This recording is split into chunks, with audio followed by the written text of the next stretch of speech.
SSLC പരീക്ഷയിൽ നിങ്ങൾ ഉണ്ടാക്കാൻ സാധ്യതയുള്ള കുറച്ച് കെയർലെസ് മിസ്റ്റേക്സ് ഉണ്ട്. അത് മാത്രം നിങ്ങൾ അവോയ്ഡ് ചെയ്താൽ ഒരു പക്ഷേ നിങ്ങൾക്ക് 5 or 10 മാർക്ക് എക്സ്ട്രാ കിട്ടാൻ സാധ്യതയുണ്ട്. അപ്പോൾ അത് ഓരോന്നായാണ് ഞാൻ പറയാൻ പോകുന്നത്. ഇതിൽ ഏതെങ്കിലും നിങ്ങൾക്ക് തോന്നുകയാണ് സാറ് കവർ ചെയ്യാത്ത ഏതിലുണ്ട്, ഞാൻ ഉണ്ടാക്കുന്ന കെയർലെസ് മിസ്റ്റേക്ക് ഞാൻ ഇപ്പോൾ അലക്സ് സാറ് പറഞ്ഞിട്ടില്ലെങ്കിൽ തീർച്ചയായും നിങ്ങളതൊന്ന് കമൻറ്റ് ബോക്സിൽ കമൻറ്റ് ചെയ്യുക. കാരണം പല കുട്ടികളും ഒരുപക്ഷെ ഉണ്ടാക്കാൻ സാധ്യതയുള്ളൊരു മിസ്റ്റേക്ക് ആയിരിക്കും. അപ്പോൾ നിങ്ങൾ പേഴ്സണലി ഉണ്ടാക്കിക്കൊണ്ടിരിക്കുന്ന കെയർലെസ് മിസ്റ്റേക്സ് ഒന്ന് നിങ്ങൾ കമൻറ്റ് ബോക്സിൽ ഒന്ന് ഇടണം കേട്ടോ. ബാക്കിയുള്ളവർക്ക് യൂസ്ഫുൾ ആയിരിക്കും, നിങ്ങൾക്ക് യൂസ്ഫുൾ ആയിരിക്കും ബാക്കിയുള്ളവരുടെ വായിക്കുമ്പോൾ. അതുകൊണ്ടാണ് പറയുന്നത്. അപ്പോൾ ഓരോന്നായിട്ട് നമുക്ക് നോക്കാം. ഫസ്റ്റ് ഇവിടെ എന്താ പ്രശ്നം? സ്പീഡ് കാൽക്കുലേറ്റ് ചെയ്തിട്ട് 2 എഴുതി, ഫോക്കൽ ലെങ്ത് കാൽക്കുലേറ്റ് ചെയ്ത് 20 എഴുതി, പവർ കാൽക്കുലേറ്റ് ചെയ്ത് -. ഇതൊക്കെ ചിലപ്പോൾ കറക്റ്റ് ആൻസർ ആയിരിക്കും, നമ്പർ കാൽക്കുലേഷൻ ചെയ്തപ്പോൾ കറക്റ്റ് ആയിരിക്കും. പക്ഷേ ഇവിടെ ടീച്ചർ എന്ത് ചെയ്യും? ഒരു 1/4 മാർക്ക് കട്ട് ചെയ്യും. എന്തുകൊണ്ടാണ്? യൂണിറ്റ് എഴുതാത്തതുകൊണ്ട്. അതായത് ഈ സ്പീഡ് എഴുതുമ്പോൾ അതിൻ്റെ യൂണിറ്റും കൂടെ എഴുതണം, മീറ്റർ/സെക്കൻഡ് എന്ന് പറഞ്ഞിട്ട്. ഫോക്കൽ ലെങ്ത് കണ്ടുപിടിക്കുമ്പോൾ മിക്ക സമയത്ത് സെൻറ്റിമീറ്ററിലായിരിക്കും. സെൻറ്റിമീറ്റർ എന്ന് പറഞ്ഞാൽ യൂണിറ്റ് നിങ്ങൾ എഴുതി വെക്കണം. ലാസ്റ്റ് പവറിൻ്റെ യൂണിറ്റ് എഴുതി വെക്കണം, ഡയോപ്റ്റർ. അത് എഴുതി വെച്ചില്ലെങ്കിൽ ഒരു 1/4 മാർക്ക് കളയാൻ നല്ലൊരു ചാൻസ് ഉണ്ട്. വെറുതെ എന്തിനാണ് കളയുന്നത്? ഒരുപക്ഷെ ആ A+ ഡിസൈഡിങ് ഫാക്ടർ ഇതായി പോകാനുള്ള സാധ്യതയുണ്ട്. ക്ലിയർ ആണ്, മനസ്സിലാക്കാൻ ബുദ്ധിമുട്ടില്ല. ഇത് കൂടാതെ ഏറ്റവും കൂടുതൽ കുട്ടികളുണ്ടാകുന്ന ഒരു മിസ്റ്റേക്കാണ് ടൈം = 5 മിനിറ്റ് എന്ന് തരും. എന്നിട്ട് നിങ്ങളുടെ H I²RT ഫോർമുല അല്ലെ V²RT ഫോർമുലയിൽ ടൈം നിങ്ങളുടെ സബ്സ്റ്റിറ്റ്യൂട്ട് ചെയ്യാൻ പറയുമ്പോൾ നിങ്ങൾ എന്ത് ചെയ്യും?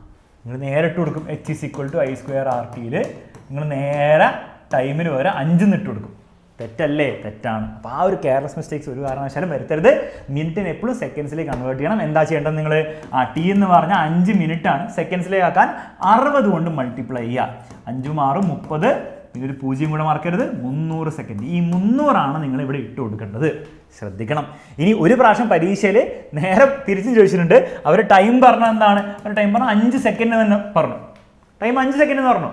അപ്പോൾ നിങ്ങൾ Tക്ക് വേറെ എന്തായിട്ട് കൊടുക്കേണ്ടത്? 5 × 60 ചെയ്യണം. ചെയ്യരുത്. എപ്പോഴും 60 കൊണ്ട് മൾട്ടിപ്ലൈ ചെയ്യാൻ ഒരിക്കലും ചെയ്യരുത്. അത് 5 തന്നെ ഇട്ട് കൊടുക്കണം. കാരണം 5 സെക്കൻഡ് എന്നാണ് തന്നിരിക്കുന്നത്. അപ്പോൾ എപ്പോഴും 60 കൊണ്ട് മൾട്ടിപ്ലൈ ചെയ്യുന്ന പരിപാടി ചെയ്യരുത്. ഓക്കെ, അപ്പോൾ അതാണ് ഒരു മിസ്റ്റേക്ക്. മറ്റൊരു കെയർലെസ് മിസ്റ്റേക്കാണിത്. ഇതിലെന്തെങ്കിലും കുഴപ്പം നിങ്ങൾ കാണുന്നുണ്ടോ? എന്തെങ്കിലും കുഴപ്പം കാണുന്നുണ്ടോ? ഇവിടെ എഴുതിച്ചിരിക്കുന്നത് എന്താ കുഴപ്പം? എന്താ? പലരും ഉണ്ടാക്കാൻ പോകുന്ന ചാൻസ് ഉള്ള ഒരു കാര്യമാണ്. എന്ത്? ഒന്നുമില്ലടോ, ഈ ഒബ്ജക്റ്റിലേക്കുള്ള ഡിസ്റ്റൻസ് ആണ് നമ്മുടെ U. അത് 10 സെൻറ്റിമീറ്റർ തന്നെയാണ്. പക്ഷെ അത് ലെഫ്റ്റിലേക്കല്ലേ 10? മക്കളെ, ലെഫ്റ്റിലേക്കുള്ള എല്ലാം നമുക്കറിയാം നെഗറ്റീവ് ആണെന്ന്. അപ്പോൾ ഇതിനെ എങ്ങനെയാണ് ശരിക്കും എഴുതേണ്ടത്? ഇത് തെറ്റാണ്. ഇതിനെ -10 എന്ന് എഴുതണം. അപ്പം മിററിൽ നിന്ന് ലെഫ്റ്റിലേക്കുള്ള എല്ലാ ഡിസ്റ്റൻസും നെഗറ്റീവ് ആയിരിക്കും. അപ്പോൾ ഇത് 10 അല്ല, -10 ആണ്. മറ്റേതോ അത് +5 തന്നെയാണ്. 5 എന്ന് എഴുതിയാൽ മതി. അപ്പോൾ അത് ശ്രദ്ധിക്കണം. കാരണം ഈ ഒരു സ്റ്റെപ്പിൽ തെറ്റിപ്പോയി കഴിഞ്ഞാൽ നിങ്ങൾ ബാക്കിയുള്ള ഫുൾ കറക്റ്റ് ചെയ്തിട്ടും കാര്യമില്ല. മൊത്തത്തിൽ നിങ്ങൾക്ക് 0 മാർക്കായിരിക്കും കിട്ടാൻ പോകുന്നത്. കാരണം ടീച്ചറിന് അറിയില്ലല്ലോ നിങ്ങൾ കെയർലെസ് ആയിട്ടാണോ ഉണ്ടാക്കിയത്, അല്ലെ നിങ്ങൾക്ക് അറിയാത്തതുകൊണ്ടാണെന്ന് ടീച്ചറിന് എങ്ങനെ അറിയാം? മനസ്സിലായി? അപ്പോൾ അത് ശ്രദ്ധിക്കണം. കാരണം ഈ ഫസ്റ്റ് സ്റ്റെപ്പ് തെറ്റിക്കഴിഞ്ഞാൽ മൊത്തം കാൽക്കുലേഷൻ തെറ്റുന്നുള്ളൊരു ബോധ്യം നിങ്ങൾക്ക് ഉണ്ടാവണം. ഓക്കെ. പിന്നെ വേറൊരു സാധനമാണ്, ഒരു മിററിൻ്റെയും ലെൻസിൻ്റെയും എന്തായാലും ഒരു പ്രോബ്ലം ഉണ്ടാവും. അപ്പോൾ പ്രോബ്ലത്തിൽ ടഫായിട്ടാണ് പ്രോബ്ലം വരുന്നതെങ്കിൽ അവരിങ്ങനെയൊക്കെ ഇരിക്കും പറയുക. ഇത് ഒരു മിററുണ്ട്, ഏതോ മിററാണെന്ന് പറയുന്നുണ്ടാവില്ല. ആ മിററിന് ഒരു റിയൽ ഇമേജ് ഉണ്ടാക്കി. റിയൽ ഇമേജ് 20 സെൻറ്റിമീറ്റർ അകലുണ്ടാക്കി. അങ്ങനെ കാൽക്കുലേഷൻ ഒക്കെ ചെയ്യാം, ഫോക്കൽ ലെങ്ത് കണ്ടുപിടിക്കാനൊക്കെ പറയും. മക്കൾ ആലോചിച്ച് നോക്കുക, റിയൽ ഇമേജ് 20 സെൻറ്റിമീറ്റർ അകലെന്ന് പറഞ്ഞാൽ അത് ഇങ്ങോട്ടാണോ 20 സെൻറ്റിമീറ്റർ എന്ന് നമുക്ക് എങ്ങനെയാണ് കണ്ടുപിടിക്കാൻ പറ്റുക? അപ്പോൾ അവിടെ നിങ്ങൾ പഠിക്കേണ്ട കാര്യമാണിത്. ഒരു മിററാണെങ്കിൽ, അത് ഏത് മിററാണെങ്കിലും, കോൺവെക്സ് ആണെങ്കിലും കോൺകേവ് മിറർ ആണെങ്കിലും, റിയൽ ഇമേജ് എന്ന് കേട്ടാൽ അത് ലെഫ്റ്റ് സൈഡിലും വെർച്വൽ ഇമേജ് എന്ന് കേട്ടാൽ അത് റൈറ്റ് സൈഡിലും ആയിരിക്കും.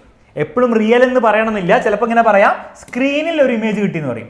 സ്ക്രീനിൽ ഇമേജ് കിട്ടിയെന്ന് പറഞ്ഞാൽ എന്താണ്? അത് റിയൽ ആണെന്ന് മനസ്സിലാക്കുക. ആ ഇമേജ് ലെഫ്റ്റ് സൈഡിലായിരിക്കും ഉണ്ടാകുന്നത്. പിന്നെ റിയൽ ആണെങ്കിൽ എപ്പോഴും തലകുത്തനായിരിക്കും. അതുകൊണ്ടാണ് ഇങ്ങനെ കാണിച്ചിരിക്കുന്നത്.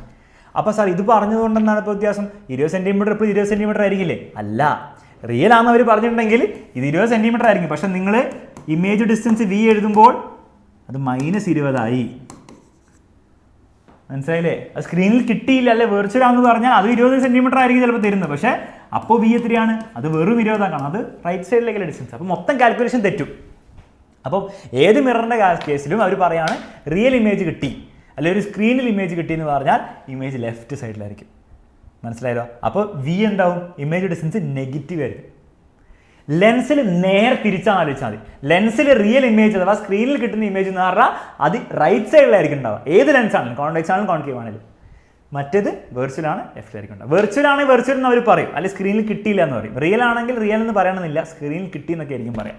അപ്പോൾ ഈ ഒരു കാര്യം ഓർത്ത് വെച്ചാൽ, അല്ലെങ്കിൽ മൊത്തം കാൽക്കുലേഷൻ തെറ്റും. ഓർത്ത് വെച്ചാൽ തെറ്റില്ല. ക്ലിയർ ആണല്ലോ? ബുദ്ധിമുട്ടില്ല. റെഡി.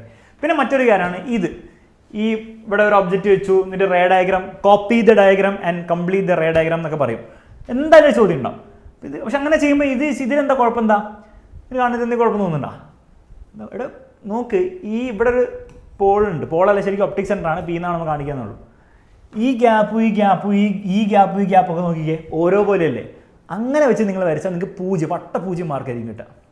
കാരണം മൊത്തം റേ ഡയഗ്രം തെറ്റും എന്ന് മാത്രമല്ല, ടീച്ചർ മനസ്സിലാവും നിങ്ങൾക്ക് ഈ ബേസിക് കോൺസെപ്റ്റ് പോലും അറിയില്ല. അപ്പോൾ നിങ്ങൾ ചെയ്യേണ്ട അത്രയേ ഉള്ളൂ, ഒരു സ്കെയിൽ എടുക്കുക, എന്നിട്ട് കറക്റ്റ് ഈ ഗ്യാപ്പ് എല്ലാ ഗ്യാപ്പുകളും നിങ്ങൾ എന്ത് ചെയ്യുക, സ്കെയിൽ എടുത്തിട്ട് കൃത്യം ഒരു 2 സെൻറ്റിമീറ്ററോ വല്ല ആക്കാം. നിങ്ങൾക്ക് പേപ്പർ ഇഷ്ടംപോലെ സ്ഥലമുണ്ടോ? ഇത് 2 സെൻറ്റിമീറ്റർ പിടിക്കുക, ഇത് 2 സെൻറ്റിമീറ്റർ പിടിക്കുക, ഇതും 2 സെൻറ്റിമീറ്റർ പിടിക്കുക, ഇതും 2 സെൻറ്റിമീറ്റർ, എല്ലാം 2 സെൻറ്റിമീറ്റർ കറക്റ്റ് ആക്കുക. എന്നിട്ട് വേണം നിങ്ങൾ വരയ്ക്കാൻ വേണ്ടിയിട്ട്, അല്ലാണ്ട് വരയ്ക്കരുത്. അപ്പോൾ എന്ത് വേണം? സ്കെയിൽ വേണം. സ്കെയിലെടുക്കാണ്ട് പോകരുത് പരീക്ഷ ഹോളിലേക്ക് കേട്ടോ. ക്ലിയർ ആണല്ലോ? അതായത് ഇതൊന്നും ചെയ്യാൻ പറ്റില്ല, അല്ലാണ്ട് എങ്ങനെ നിങ്ങൾ ചെയ്യാൻ പോകണം. പിന്നെ എല്ലാ കുട്ടികൾക്കും ഒരു വലിയൊരു കെയർലെസ് മിസ്റ്റേക്ക് ഉണ്ടാക്കുന്നത് ഈ ഇക്വേഷൻ്റെ കാര്യത്തിലാണ്. അത് മിററിൻ്റെ കേസിൽ ലെൻസിൻ്റെ കേസിൽ വരുമ്പോൾ കൺഫ്യൂഷൻ വരും. അപ്പോൾ അത് ക്ലിയർ ആക്കിക്കോ. മിററിൻ്റെ കേസിലാണെങ്കിൽ ഇക്വേഷൻ 1/v + 1/u ആണ്, മറ്റോടത്ത് 1/v - 1/u ആണ്. ഇത് നേരെ തിരിച്ച് എഴുതിയാലും തെറ്റിപ്പോകും കേട്ടോ. അതായത് 1/u - 1/v എന്ന് അറിയാണ്ട് എഴുതിപ്പോയാൽ മൊത്തം കാൽക്കുലേഷൻ തെറ്റിപ്പോകും. ഓക്കെ, 1/v തന്നെയാണ് ആദ്യം ഉള്ളതെന്ന് ഓർത്ത് വെച്ചോളാം. ഇവിടെ പിന്നെ എങ്ങനെ എഴുതിയാലും കുഴപ്പമില്ല, പ്ലസ് ആയതുകൊണ്ട്. പക്ഷേ അവിടെ അങ്ങനെ പറ്റില്ല. ഓക്കെ, അപ്പോൾ ഇങ്ങനെ തന്നെ പഠിച്ചു, 1/v + 1/u, 1/v - 1/u, അങ്ങനെ തന്നെ പഠിച്ചു വെച്ചാൽ പണി എളുപ്പമല്ലേ. പിന്നെ ഫോക്കൽ ലെങ്തിൻ്റെ ഈ രീതിയിൽ എഴുതുമ്പോൾ uv/u + v, ഇവിടെ uv/u - v, ഇവിടെയും v - u എന്ന് എഴുതിയ തെറ്റാണ്. അപ്പോൾ ഈ രീതിയിൽ എഴുതുമ്പോൾ u ആയിരിക്കും ആദ്യം വരാമെന്ന് ആലോചിച്ചാൽ മതി. ക്ലിയർ ആണ്? വലിയ പ്രശ്നമില്ല. ഓക്കെ, മാഗ്നിഫിക്കേഷൻ കാര്യത്തിൽ ഇവിടെ നെഗറ്റീവ് ഉണ്ട്. മിറർ ഫോർമുലയിൽ നെഗറ്റീവ് ഇല്ല, പ്ലസ് ആണുള്ളത്, പക്ഷേ മാഗ്നിഫിക്കേഷൻ നെഗറ്റീവ് ഉണ്ട്. ഇവിടെ നേരെ തിരിച്ച് ലെൻസ് ഫോർമുലയിൽ നെഗറ്റീവ് ഉണ്ട്, പക്ഷേ മാഗ്നിഫിക്കേഷൻ നെഗറ്റീവ് ഇല്ല. അപ്പോൾ ഈ ഫോർമുല തെറ്റിക്കരുത്. അപ്പോൾ ലെൻസ് ആണോ മിററാണോ ആദ്യം മനസ്സിലാക്കിയിട്ട് വേണം ഈ ഫോർമുല എടുത്ത് എഴുതി വെക്കാൻ, അല്ലെങ്കിൽ മൊത്തം തീർന്നു കേട്ടോ. തെറ്റിപ്പോയാൽ മൊത്തം തീർന്നു. പിന്നെ ഇങ്ങനെ ചോദ്യം വരും, എന്താണ് conductor is kept in a magnetic field, it experiences a force, state the rule use to find the direction of force എന്നെല്ലാം ചോദിക്കും. പല കുട്ടികളും ചെയ്യാൻ കറക്റ്റ് റൂൾ പറയും, ലെഫ്റ്റ് ഹാൻഡ് റൂൾ ആണെന്ന് പറയും, ഫൈവിങ്സ് ലെഫ്റ്റ് ഹാൻഡ് റൂൾ എന്ന് പറയും. പക്ഷേ സ്റ്റേറ്റ് ദി റൂൾ എന്ന് പറഞ്ഞു കഴിഞ്ഞാൽ നിങ്ങൾ എന്ത് ചെയ്യണം? ലെഫ്റ്റ് ഹാൻഡ് റൂൾ എന്ന് മാത്രം എഴുതി വെച്ചാൽ നിങ്ങൾക്ക് ഫുൾ മാർക്ക് കിട്ടില്ല. മിക്കവാറും 2 മാർക്കിന് ചോദ്യമായിരിക്കും. ലെഫ്റ്റ് ഹാൻഡ് റൂൾ മാത്രം എഴുതി വെച്ചാൽ നിങ്ങൾക്ക് 1 മാർക്ക് കിട്ടും. മറ്റുള്ളത് സ്റ്റേറ്റ്മെൻ്റ് ആണ്. 3 ആ സ്റ്റേറ്റ്മെൻറ്റ്സും പഠിച്ചു വെച്ചു. Left hand rule, right hand rule, പിന്നെ Maxwell's right hand thumb rule, 3ൻ്റെ സ്റ്റേറ്റ്മെൻറ്റ് പഠിച്ചു. സ്റ്റേറ്റ് ചെയ്യാൻ പറഞ്ഞാൽ സ്റ്റേറ്റ് ചെയ്യണം. അപ്പോൾ അങ്ങനെ വേറെ രീതിയിൽ ചോദിക്കാം, solenoid bar magnet is pushed into solenoid, എന്താണ് കറണ്ട് വന്നു, സ്റ്റേറ്റ് ദ റൂൾ അല്ലെ സ്റ്റേറ്റ് ദ ഫിനോമിനൻ എന്ന് ചോദിക്കും. അപ്പോൾ ഇലക്ട്രോമാഗ്നറ്റിക് ഇൻഡക്ഷൻ ആണെന്ന് ചിലപ്പോൾ നിങ്ങൾക്ക് മനസ്സിലായിട്ടുണ്ടാവും. മനസ്സിലായില്ലെങ്കിൽ ക്ലാസ് ഒന്ന് പഠിക്കാം കേട്ടോ. അപ്പോൾ അത് സ്റ്റേറ്റ് ചെയ്യാനാണ് പറഞ്ഞത്. അപ്പോൾ സ്റ്റേറ്റ് ചെയ്യുന്ന പറഞ്ഞാൽ ഇലക്ട്രോമാഗ്നറ്റിക് ഇൻഡക്ഷൻ ഡെഫിനിഷൻ എഴുതി വെക്കണം. മനസ്സിലായില്ലേ? ഇപ്പോൾ ട്രാൻസ്ഫോമർ വർക്ക്സ് ഓൺ എന്താ ഡാഷ് പ്രിൻസിപ്പിൾ, സ്റ്റേറ്റ് പ്രിൻസിപ്പിൾ എന്ന് പറഞ്ഞു കഴിഞ്ഞാൽ ട്രാൻസ്ഫോമർ വർക്കിംഗ് പ്രിൻസിപ്പിൾ എന്താ? മ്യൂച്വൽ ഇൻഡക്ഷൻ ആണ്. സ്റ്റേറ്റ് ചെയ്യാൻ പറഞ്ഞാൽ അതിൻ്റെ ഡെഫിനിഷൻ എഴുതി വെക്കണം. പല കുട്ടികളും വെറുതെ മ്യൂച്വൽ ഇൻഡക്ഷൻ എഴുതി വെക്കും, പകുതി മാർക്ക് അവിടെ പോകും. ഓക്കെ, അപ്പോൾ സ്റ്റേറ്റ് ചെയ്യാൻ പറഞ്ഞാൽ സ്റ്റേറ്റ്മെൻറ്റ് എഴുതി വെക്കണം. പിന്നെ നിങ്ങളെ ഇത് ഒരു കുഴപ്പിക്കാൻ ചാൻസ് ഉള്ള ചോദ്യമാണ്, ക്രിസ്മസ് എക്സാമിലൊക്കെ വന്നൊരു സാധനമാണ് അല്ലേ. അതായത് 1ഉം 2ഉം ഏത് മീഡിയം ആണ് എന്ന് ചോദിക്കും. അപ്പോൾ പല കുട്ടികളും ഉണ്ടാക്കുന്ന മിസ്റ്റേക്ക് എന്താണെന്ന് വെച്ചാൽ അവർ പറയും, സാർ സിമ്പിൾ 48 ഡിഗ്രി ക്രിട്ടിക്കൽ ആംഗിളുടെ പരിപാടിയാണല്ലോ അല്ലേ. ക്രിട്ടിക്കൽ ആംഗിൾ വരുന്നത് 48.6 ശരിക്കും വാട്ടറാണ്. അപ്പോൾ ഇത് വാട്ടറും അത് എയർ ആയിരിക്കും, അപ്പുറത്തെ എയർ ആയിരിക്കുമല്ലോ. അപ്പോൾ വാട്ടറും എയർ, 1 വാട്ടർ 2 എയർ. എന്താ അവിടെ പ്രശ്നം? മണ്ടത്തരാണ്, തെറ്റാണ്. എന്തുകൊണ്ട് തെറ്റ്? കാരണം നിങ്ങൾ മനസ്സിലാക്കേണ്ടത് ശരിയാണ്, നിങ്ങൾ ആലോചിച്ച് ശരിയാണ്. വാട്ടറിൻ്റെ ക്രിട്ടിക്കൽ ആംഗിൾ IC എന്ന് പറഞ്ഞാൽ 48.6 ഡിഗ്രി തന്നെയാണ്. ഓക്കെ, ഇവിടെയും അങ്ങനെ തന്നെയാണ് കാണുന്നത്. പക്ഷെ നിങ്ങൾ മനസ്സിലാക്കണം, ക്രിട്ടിക്കൽ ആംഗിൾ ഏതാണിത്? ഇതാണോ ക്രിട്ടിക്കൽ ആംഗിൾ? അല്ല. ക്രിട്ടിക്കൽ ആംഗിൾ എന്ന് പറഞ്ഞാൽ ഇൻസിഡൻറ്റ് റേയും നോർമലിൻ്റെ ഇടയിലുള്ള ഈ ആംഗിളാണ് ക്രിട്ടിക്കൽ ആംഗിൾ IC. അത് 48 ആണോ? അല്ല, 48 അപ്പുറത്തുള്ള ആംഗിളാണ്. ഇത് എത്രയായിരിക്കും വരിക? മൊത്തത്തിൽ 90 ആണ്. 90 48 പോയി കഴിഞ്ഞാൽ എത്രയായിരിക്കും മക്കളെ വരിക? This is 42 degree. അപ്പോൾ ക്രിട്ടിക്കൽ ആംഗിൾ ഇവിടെ 42 ഡിഗ്രിയാണ്. 42 ഡിഗ്രി ക്രിട്ടിക്കൽ ആംഗിളുള്ള ആളാരാണ് മക്കളെ? അതും പഠിച്ചു വെച്ചു.